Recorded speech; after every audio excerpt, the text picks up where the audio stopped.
नमस्कार दोस्तों, मेरा नाम है गार्गी सारस्वत।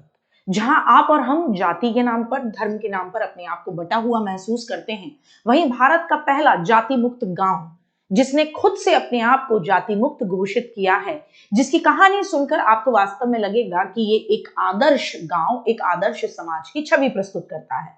गांव है महाराष्ट्र के अहिल्यानगर का सौंदला गांव। इस गांव ने खुद को अपने आप ही जाति मुक्त घोषित किया और कहा कि आज से इस गांव के अंदर किसी भी बच्चे के एडमिशन से लेकर किसी भी प्रोसेस में कोई सरनेम या कोई भी जाति सूचक शब्द का इस्तेमाल नहीं होगा।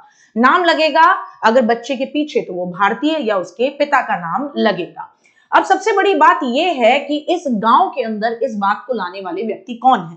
तो कुछ पढ़े लिखे युवाओं ने यह महसूस किया कि जातिगत समस्याएं अपने आप में बहुत बड़े लेवल पर फैली हुई हैं। जब चुनाव का समय आता है तो जितनी पॉलिटिकल पार्टी है वो जाति के नाम पर एक बहुत बड़ी दीवार लोगों के बीच खड़ी कर देती है।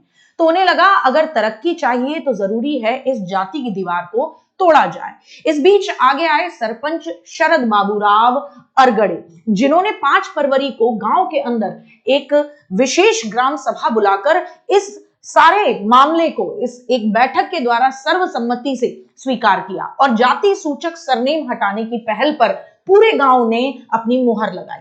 अगर इस फैसले को कहा जाए कि क्या ये फैसला केवल ऐसा ही था या बातों में था, तो नहीं।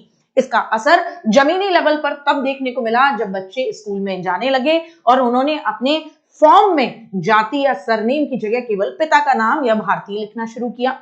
अब गांव के अंदर उत्सव में अलग अलग टोलियां नहीं बनती, सब लोग एक ही पंगत में बैठकर साथ में खाना खाते हैं। गांव के मंदिरों और कुओं के अंदर किसी के जाति के आधार पर अलग अलग कुएं नहीं हैं। यहां तक कि उस जगह के जिलाधिकारी ने भी इस मॉडल को स्वीकार किया है और कहा है कि वास्तव में ये अपने आप में एक आदर्श गांव है।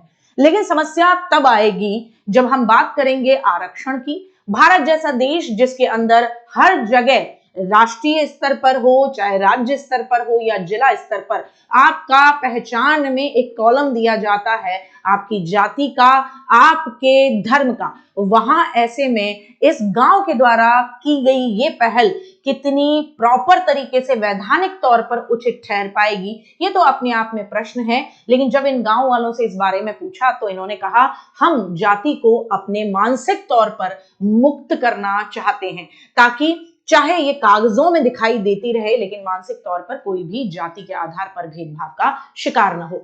ये जो सोच है आपको कैसी लगी गांव वालों की, जरूर बताइए। और क्या ऐसा आपको नहीं लगता कि आपके एरियाज में भी होना चाहिए, क्योंकि पढ़े लिखे तो आप भी हैं।